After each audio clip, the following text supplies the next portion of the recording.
those signs are new. They put them up maybe last night.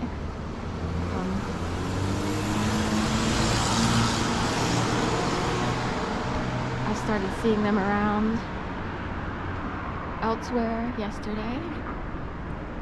I am a proud non-voter. I will never vote again for the rest of my life, which will be a long one, because whatever began in 2011 and persisted even to this day, as you'll see in the videos I made last night about the guy with the skit, I refuse to vote, because anytime I've tried to reach out to certain entities, no one really knows what to do, which begs the question, is the justice system only for specific types of people and I don't fit into their system?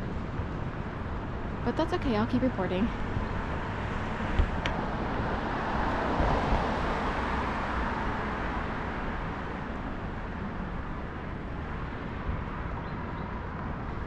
And now we have early voting, and you can vote, you know, either through absentee ballot, and we have a lot of students here so they can do that, or I guess you can send in a vote early these days. I kind of stopped paying attention to the process, but I know it changed around the pandemic, and more people, aside from senior citizens who've been able to vote by mail early in the past, at least in Florida, won't,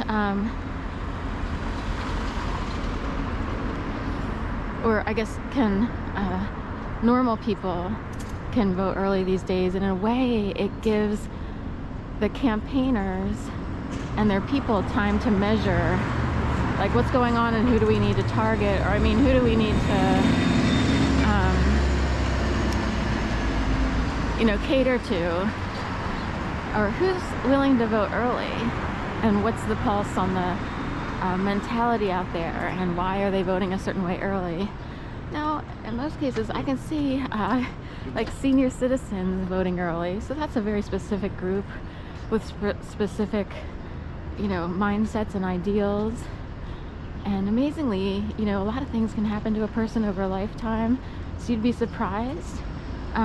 You know, there are people who could have been staunch Democrats, and they could be totally, their lives could be turned upside down, and they start to see through a different lens, or vice versa. There are people who were staunch Republicans, and their world gets turned upside down for some reason, and they see through a different lens. So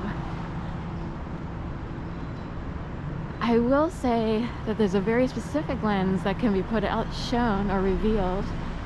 I see it as the Yale University skull and crossbones lens, but it's sort of like the movie Obey. And in a way, you see the world a certain way, and you start to wonder who really runs the system. We'll get into this later, because it got really confusing in my case, so I just don't vote ever at all again because of what happened. So we're done. We'll just watch the show, I guess, get some popcorn. Watch the movie, as they say, which is minimizing of people who are trying to act out there or trying to live their lives. My situation has been minimized by people who speak in innuendo. A long time ago, I heard someone say, "Oh, nice show, nice movie," and it made me wonder if how many people were tuned in to me being, you know, having to survive an attempted murder situation in 2011, and then all the psychological harassment ever since.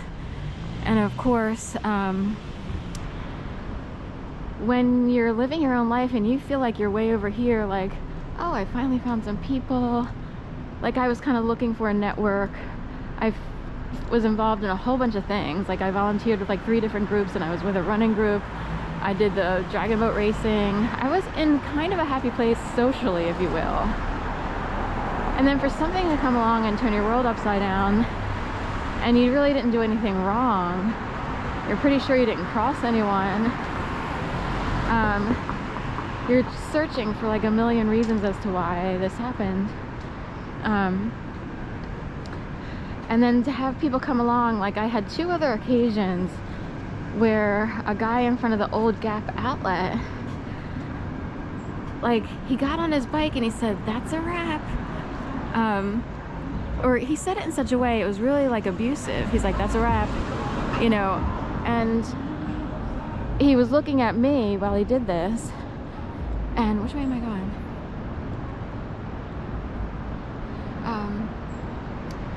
So he was looking at me while I did this, and I was like, does this guy know who I am, or is he just talking to himself and he happened to look at me? But it felt like it was directed at me. All right, that's a wrap, movie's over, that kind of. And then another time down by a Scene Market over on 4th and Monroe, or Montrose, whatever it is, near Bainbridge, there was a guy standing outside before I got there. And I often went to a Scene because of a natural food proclivity. And when I pulled up on my bike, there's a guy sitting there going, "She keeps saying the same thing over and over. She needs to be kicked out." He was really like abusive in the way that he said it. "We got to kick her out." Like I was objectified. What I was saying a million times over was, what would you do if, or what would you do? What would you do if? What are the odds? What would you do if? What are the odds? What would you do if?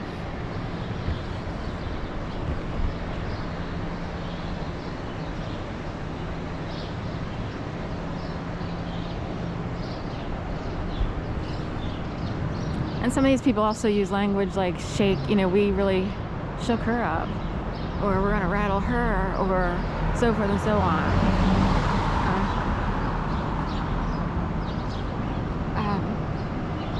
So anyway, just putting it out there that I was objectified and made to believe very much so by, and those are just 2 small examples of the innuendo put out there, but by a very massive, large group or groups of people who thought it was funny, like to make me run around as if I were in a movie and people were watching me, like being scared to death, trying to make sure I had enough work to live and survive. I'm not sure why I was picked, because I'm a really nice person, and I'm very sweet as a person. The most I've done is sort of stepped away from certain types of people in my step family, we'll say, because of how I felt around. I couldn't function around them, and I didn't know what the problem was. I do know that I wanted to be able to spend quality time with my dad without them. They were always sort of up your ass, per se, that kind of situation. And it's like, why? These people just wanted to appropriate my dad and take him over, hoodwink him, and stick it metaphorically in a basement, so that he would never have a real relationship with his own natural-born 2 daughters.